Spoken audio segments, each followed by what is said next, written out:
Hello everyone. This is the ninth class for social psychological perspectives on health. In the last class, I talked about how stress is related to our health, and then I introduced three models: biomedical model, dispositional model, and situational model. Each model had limitations.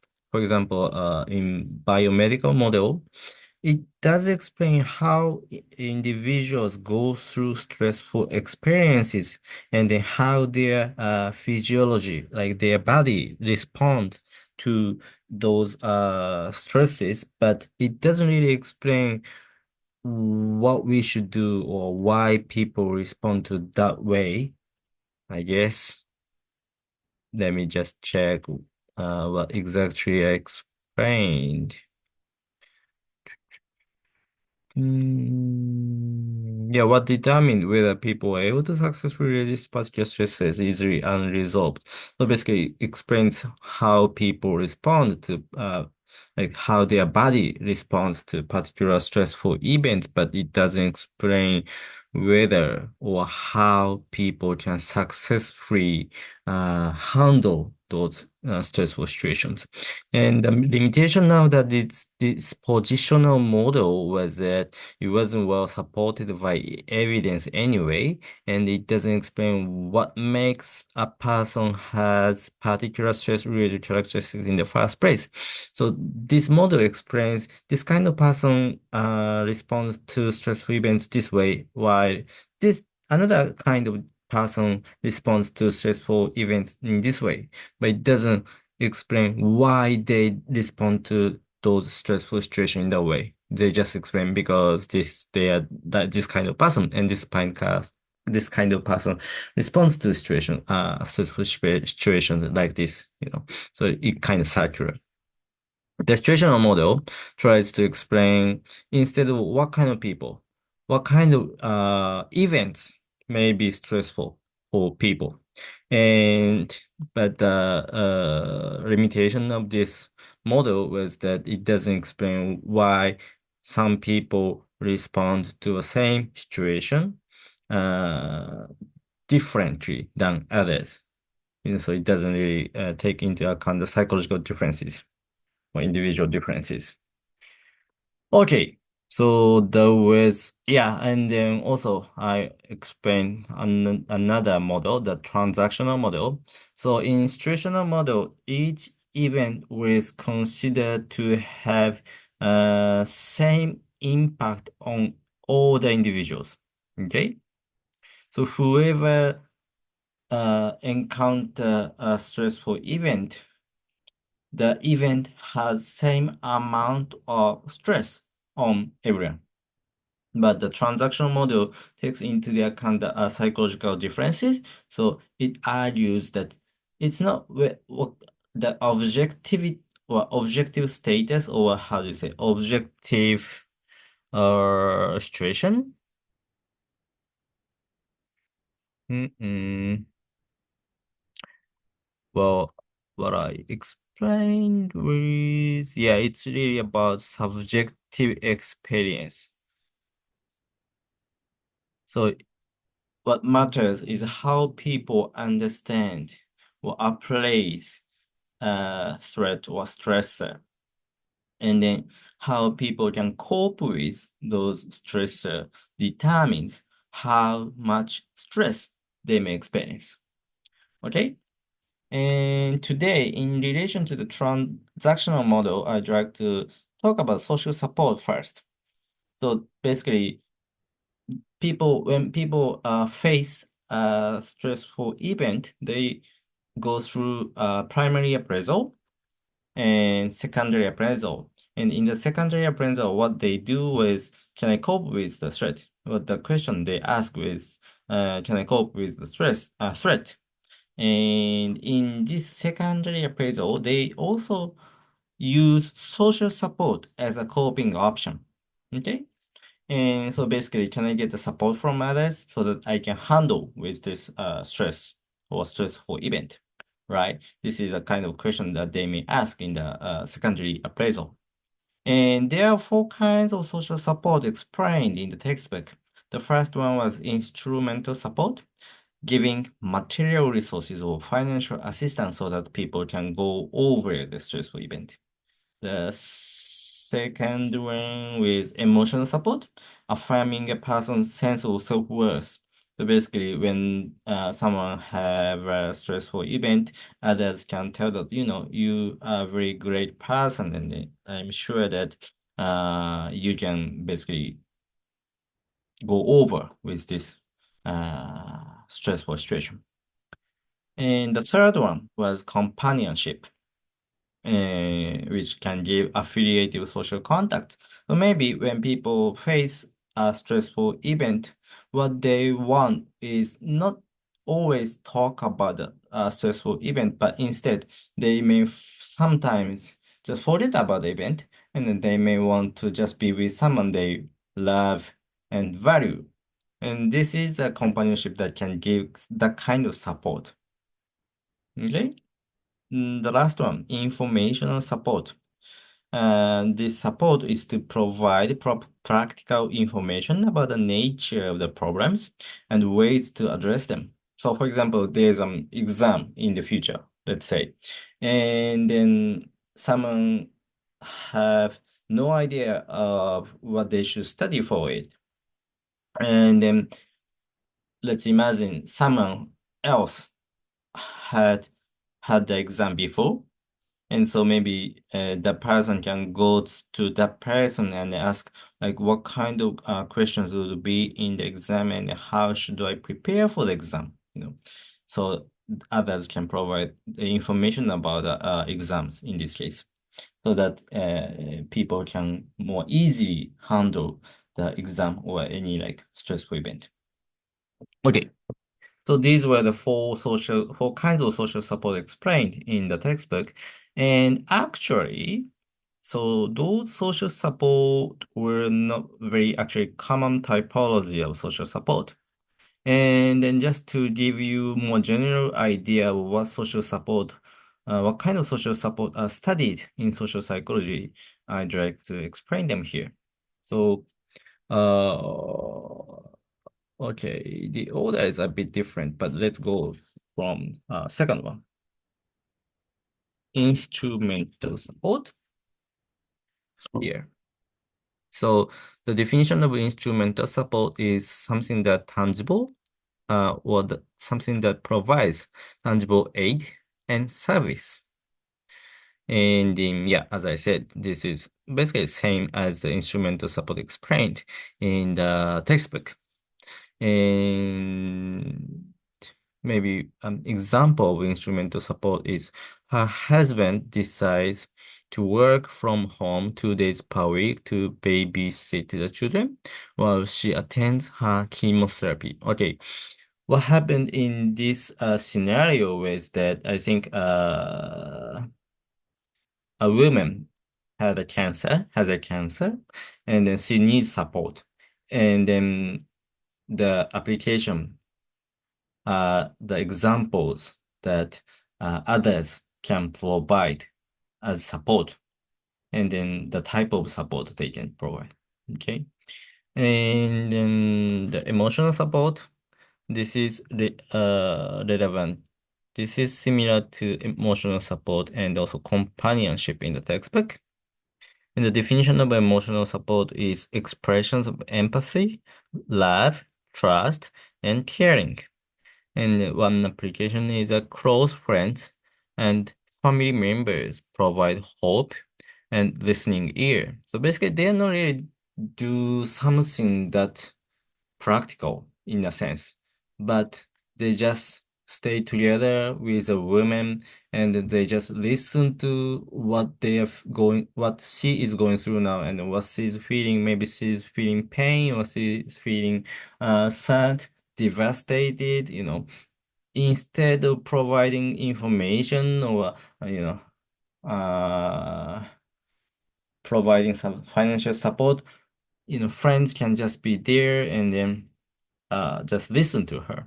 That can be support for her. That's emotional support. And then that's kind of divided into two in textbook, but in general, it's referred to as emotional support. Okay. And the third one is informational. Definition of information support is advice, suggestions, and information.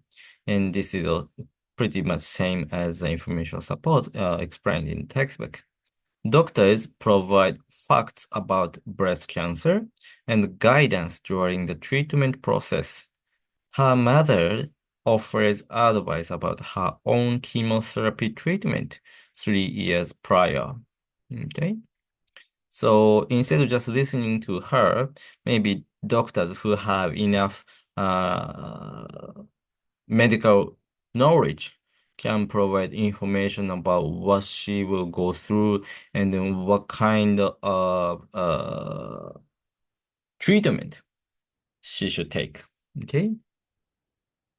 And also not only the expert of the disease or the problem, but someone who has similar experience before can provide some informational support. Okay. And the last one is appraisal. This is something that are not really explained in the textbook, but the definition of this appraisal support is to provide information that is useful for self-evaluation. A close friend of 15 years reminds her of all of the qualities that equip her to beat breast cancer, to encourage an accurate assessment of her current situation. When someone has cancer, maybe they can be over negative, you know. They can be overwhelmed by the fact that they have a cancer, and then they can be too pessimistic. Okay? And then, but when someone who knows so well about that person can tell that, you have been through these kinds of challenges and the other kinds of challenges, and then you have enough power and efficacy to go over this and overcome any kinds of difficulties and challenges. So those close friends can tell, you should be just fine. And then this is not really about being optimistic, you know, but try to be realistic about the situation. Okay. So that in that sense, it's kind of, well, I guess everything is different from each other because, this is the way to divide social support into different categories or different types. But emotional is more like it's different. It's different from doing something. Instead, you can just be with someone, and then maybe you can help the person in need to express their emotions. Okay? And instrumental is really about doing something for someone in need. Informational is to tell the truth and objective information about the suffering they are going through. Appraisal is about the information, but information about the self, information about someone who are in need, not about the problem itself, but the someone in her or himself. Okay, so those are the different supports that maybe other people can provide. Okay, so that was it. And So okay, so there are when people face a threat, people have to consider whether is this a threat or is this not. And then if they consider it as a threat, then they have to think, what can I do? How can I overcome this threat? And then maybe they can just do something by themselves, or they can ignore the problem itself. But they could also ask support from others. And then what you may be interested in now is that does it really help to be healthy, So there is a meta-analysis on the relationship between social support and health. And this meta-analysis was conducted, well, 30 years ago, or even more, I guess. 33 years ago, I guess. And meta-analysis means that it's basically considering all the studies done before on a certain topic. For example, in this case, topic on the relationship between social support and health. So, there should be tons of studies examining the relationship between social support and health. And the meta-analysis means that how each study, what were the results of each study? And then basically you can count or compare how many studies showed a positive relationship between social support and the health. And then you can also examine how big the relationship between social support and health. Okay, was the relationship or how strong, was the relationship very strong or only weak? Was it positive or negative? Positive relationship means that more social support you have, more healthy you will be. And negative relationship means that more social support you have, you would be less healthy. Okay? And what these researchers found was that a majority of the studies found a positive relationship between the receipt of social support and health outcomes, meaning that the more they received social support, the more healthy they became. Okay, good. Social support helped people to become healthy. But at the same time, around one-fifth of the studies examined in the meta-analysis showed the opposite pattern, which means basically they found a negative relationship between social support and health, meaning that the more they receive the social support, the poorer their health outcomes were. Okay. Furthermore, in around 80% of the studies examined, social support only explained 1% or less of the variance in health. So what this means is that yes, there was a positive relationship between social support and health, and then there were a fraction of studies showing a negative relationship between social support and health. But overall, the amount of variance that social support can explain in terms of how healthy they were was very, very, very small, only 1%. Why was it? That is because the receipt of social support is not well correlated with perception of support. So this means, yeah, I have a lot of support receiving from different kinds of people, but I don't know, I don't really feel that I'm supported. This is the difference between recept of social support and perception of support. Sometimes you can think of someone who always try to provide support, but you really feel that the support coming from that person is not supportive. That's the difference between receptive support and perception of support. Okay? So there is another meta-analysis by Haber, Cohen, Lucas, and Baltis in 2007. So which is also kind of old, but maybe 17 years ago, which is mm, somewhat better than the one I explained one before.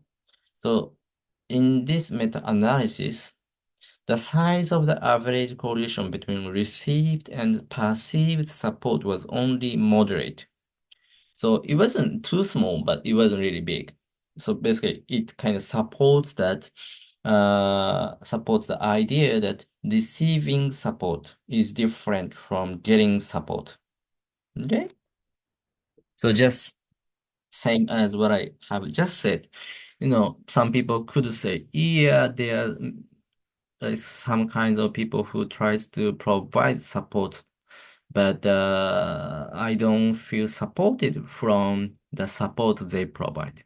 This is kind of differences, or this is kind of the feelings that people could have. And the amount of social support a person receives explain only 12%. Basically, you can, how do you say? It's not cubed, but multiply the correlational coefficient to get the percentage of variance explained. So the amount of social support a person receives explained only 12% of the variation in how much social support they actually experience receiving. Okay. So yeah, basically this means like if they have 100 support receiving, maybe 12 supports are perceived is supported, you know. This is I guess this kind of rough estimation, but basically the idea you should get from this is that even if even if people receive so much support, the amount they actually feel supported is very small compared to the receipt of support. Okay. So basically, not all support are welcomed or received positively. Sometimes, when you receive support, you just feel that, okay, they think that I need support to go through this problem. And so, instead of being thankful to the support, you may feel that you are considered by others as weak or inadequate to overcome or solve the problem by yourself. Okay? And so it is perceived availability of support, not actual availability, that promotes coping and reduces distress.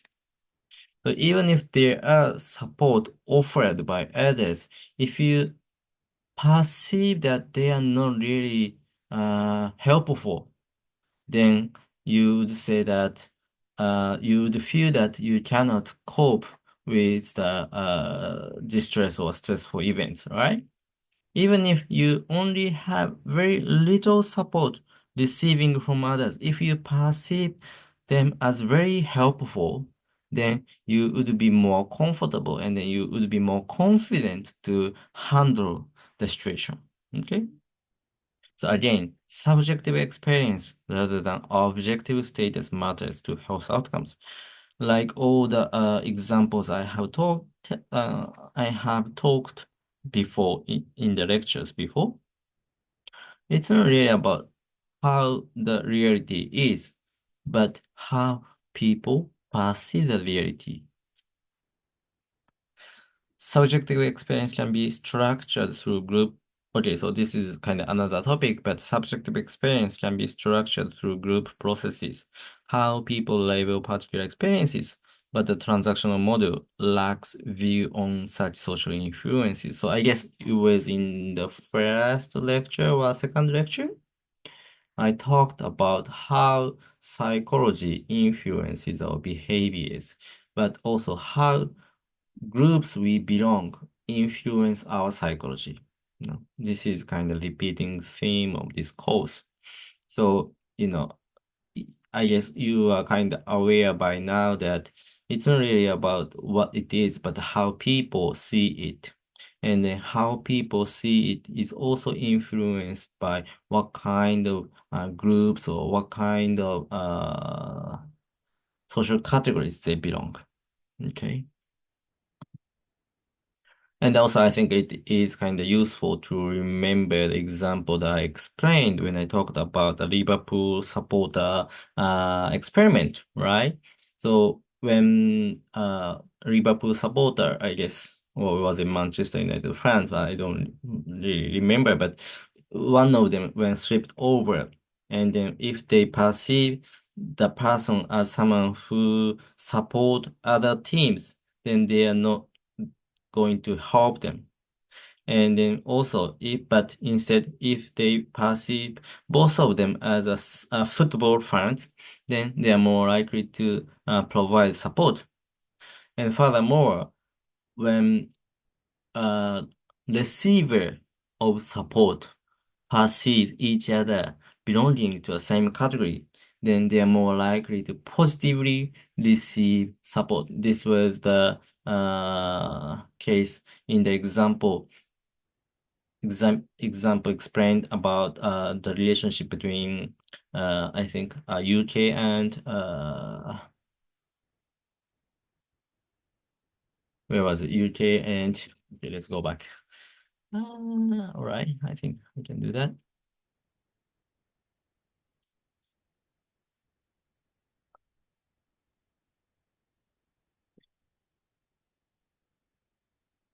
Okay, yeah, it doesn't say it, but so donate money to support the disaster relief as European or British. And when the victims receive donation, it's if they perceive both provider and themselves as Europeans, then they are more likely to receive the donation more positively. But if they perceive it as coming from UK, then they think, well, maybe this money has something. There are some covered motivation to provide money, so they could be more suspicious about the donation provided. Okay.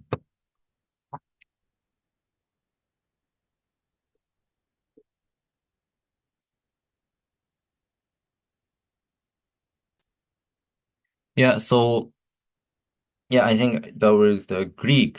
Okay, so when Greek categorize themselves and British people as both Europeans, then they are more likely to receive support positively. But if they see themselves as Greek and then if they perceive others as British people, then they can be more suspicious about the money they are provided or any support they are provided.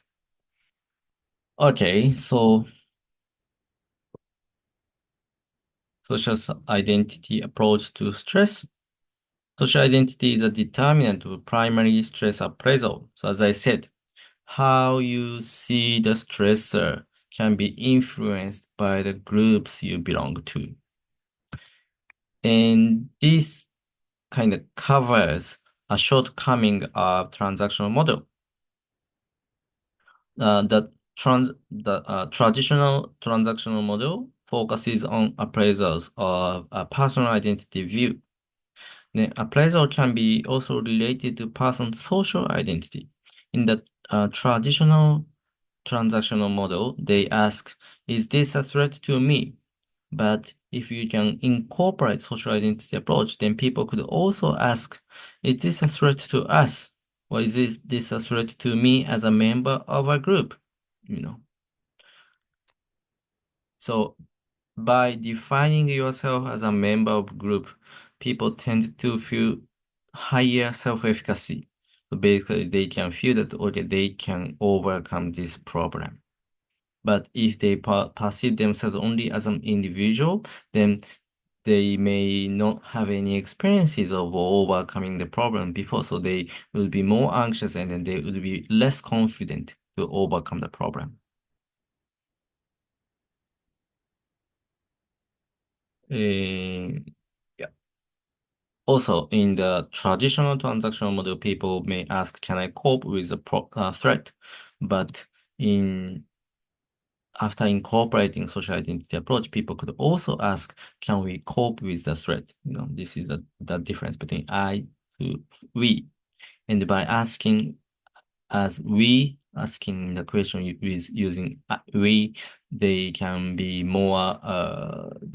more empowered, maybe, and then they can be more confident that they can cope with the threat. So the idea here is that stress appraisal will vary as a function of self-categorization. Social context determines which category defines the self, and then social identity shapes their primary and secondary appraisals.